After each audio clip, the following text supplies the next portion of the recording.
ഒരു ലോണ്ടറി മെഷീനിലാണ് നമ്മൾ ഇടണമെങ്കിൽ തുണി ഇട്ടു, വെള്ളം പുറത്തുനിന്ന് എടുത്തു, ഡിറ്റർജൻറ്റ് ഉപയോഗിച്ചു, നമ്മളതിനെ വാഷ് ചെയ്തു, പിഴിഞ്ഞ് വെളിയിലേക്ക് എടുത്തു, ഡ്രയറിലേക്ക് പോയി. ഇതാണല്ലോ ലോണ്ടറിയുടെ കൺസെപ്റ്റ്. പക്ഷെ ഡ്രൈ ക്ലീനിങ്ങിൻ്റെ കൺസെപ്റ്റ് ഇതല്ല. ഡ്രൈ ക്ലീനിങ്ങിൻ്റെ കൺസെപ്റ്റ് പ്രകാരം നമ്മൾ ഈ മെഷീനിൽ ലോഡ് ചെയ്തു, വെള്ളം പുറത്തുനിന്ന് എടുക്കുന്നതിന് പകരം നമ്മൾ ഇതിൻ്റെ കളറ് ഏത് ഗണത്തിൽപ്പെടുത്തി? Others. That mean multi colour അല്ലേ? ദാറ്റ് മീൻ ഒന്ന് വൈറ്റ്, നമുക്ക് 2 ടാങ്ക് ഉള്ളതെന്ന് പറഞ്ഞു, ഒന്ന് വൈറ്റ്, ഒന്ന് ബ്ലാക്ക് അല്ലെങ്കിൽ അതർ എന്നുള്ളത്. അപ്പം നമ്മൾ അതറിൻ്റെ ഗണത്തിൽ ഇതിനെ പെടുത്തുകയെന്ന് വെച്ചോ.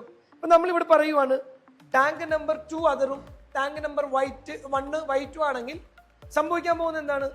ഈ തുണി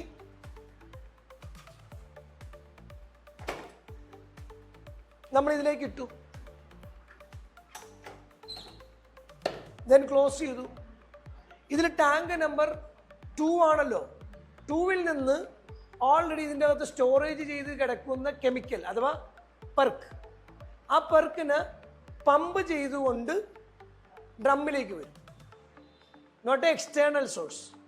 നമ്മൾ സ്റ്റോർ ചെയ്തിരിക്കുന്ന ഇതിനെ തന്നെ പമ്പ് ചെയ്ത് മെഷീനിലേക്ക് വരും.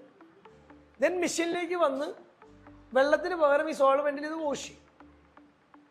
ദെൻ അതിനുശേഷം സ്പിന്നിങ് നടക്കും. അതിൽ നടന്ന പോലെ തന്നെ സ്പിന്നിങ് നടക്കും. സ്പിന്നിങ് നടക്കുമ്പോൾ എന്താ പ്രത്യേകത? ഏത് ടാങ്കിൽ നിന്ന് എടുത്തതാണോ ആ ടാങ്കിലേക്ക് തന്നെ പിഴിയുമ്പോൾ വെള്ളം തിരിച്ചു വരുന്ന പോലെ സോൾവെന്റ് തിരിച്ചു വരണ്ടേ? ദെൻ ആ ടാങ്കിലേക്ക് തന്നെ നമ്മൾ ആ സോൾവെന്റിനെ തിരിച്ചു വിടും. തിരിച്ചു വിട്ടതിന് ശേഷം ദെൻ സ്പിന്നിങ് കഴിഞ്ഞ് കഴിയുമ്പോൾ നേരെ എന്ത് ചെയ്യും? അത് ഡ്രൈയിങ്ങിലേക്ക്. മെഷീൻ തന്നെ, ഇത് വേറെയിലേക്ക് പോകണ്ട.